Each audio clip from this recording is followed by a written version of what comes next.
मुकुट रानी और राजा की कहानी। बहुत समय पहले हिमालय की तलहटी में बसे एक छोटे से गांव में एक बालक का जन्म हुआ। उसका नाम रखा गया वीरेंद्र। वह बचपन से ही साहसी और सच्चा था। जब बाकी बच्चे खेलों में व्यस्त रहते तब वीरेंद्र गांव के बुजुर्गों से वीर योद्धाओं की कहानियां सुनता और कहता, एक दिन मैं भी ऐसा राजा बनूंगा जो किसी पर अन्याय न होने देगा। दूसरी ओर पड़ोसी गांव में एक कन्या का जन्म हुआ। उसका नाम रखा गया सौम्या। सौम्या बचपन से ही असाधारण बुद्धिमान और दयालु थी। जब वह खेतों में खेलती और कोई घायल चिड़िया दिख जाती तो उसे अपने हाथों से खाना खिलाती और स्वस्थ करती। दोनों अलग अलग गांवों में बड़े हो रहे थे, लेकिन नियति ने उन्हें मिलाने का वचन ले लिया था। राजा और रानी का मिलन।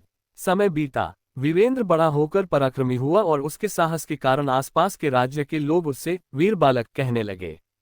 एक दिन राज्य के राजा ने उसकी प्रतिभा को देखकर उसे राजकुमार घोषित कर दिया। उधर सौम्या की बुद्धिमत्ता इतनी प्रसिद्ध हो गई थी कि पड़ोसी राजाओं तक उसकी चर्चा पहुंच गई।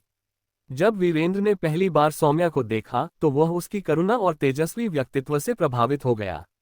उनका विवाह हुआ और वह दोनों राजा वीरेंद्र सिंह और महारानी सौम्या बनकर सुरम्य नगर के शासक बने। राजा और रानी की जोड़ी ने मिलकर राज्य को स्वर्ग बना दिया। राजा वीरेंद्र ने न्याय व्यवस्था को मजबूत किया। रानी सौम्या ने शिक्षा और चिकित्सा पर ध्यान दिया। किसानों को नए बीज और औजार मिले जिससे अन्न की भरमार होने लगी। कलाकारों, संगीतकारों और विद्वानों को महल में सम्मान मिला। राज्य में चारों ओर गीत गूंजते।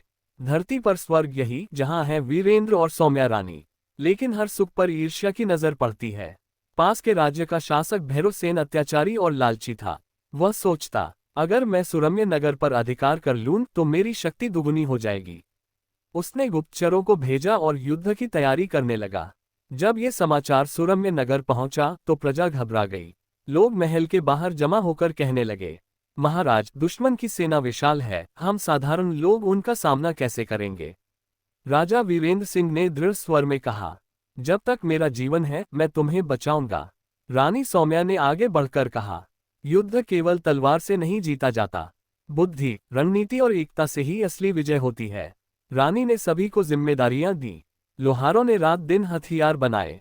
किसानों ने अन्न और पानी का भंडार तैयार किया। महिलाओं ने सैनिकों के लिए औषधि और भोजन तैयार किया। बच्चों ने संदेश पहुंचाने का काम संभाला।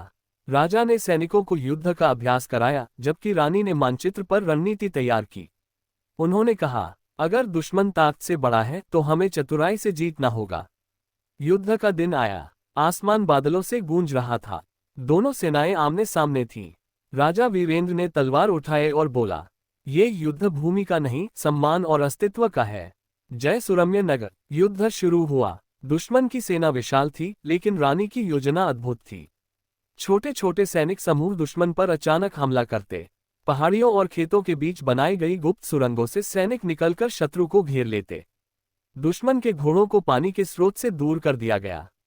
भारी युद्ध के बाद भैरवसेन घायल हो गया और अंततः आत्मसमर्पण करने को मजबूर हुआ। युद्ध जीतने के बाद पूरा राज्य झूम उठा। गांव गांव में दीप जलाए गए। एक बूढ़ा किसान राजा से बोला, महाराज, आप हमारे पिता हैं। एक विधवा महिला ने रानी के चरणों में गिरकर कहा, माँ, अगर आप न होती तो हम सब नष्ट हो जाते। राजा ने सभा में कहा, इस विजय का श्रेय मेरी रानी को है। उसने हमें बुद्धि और साहस दिया। रानी सौम्या मुस्कुराकर बोली, महाराज, यह विजय केवल हमारी नहीं, पूरे राज्य की है। जब तक जनता और शासक साथ खड़े हों, कोई भी हमें हरा नहीं सकता। उस दिन के बाद सुरम्य नगर का नाम दूर दूर तक गूंजने लगा। लोग कहते, यहाँ का राजा न्यायप्रिय है और रानी बुद्धिमान। यही असली स्वर्ग है। राजा और रानी ने प्रण लिया कि वे हमेशा अपनी प्रजा के साथ रहेंगे और राज्य को एक परिवार की तरह संभालेंगे। चमकता सितारा सीख। 1. एकता में अपार शक्ति है। 2. सच्चे शासक वही होते हैं जो प्रजा को परिवार समझे। 3. बुद्धि और करुणा से मिली जीत सबसे महान होती है।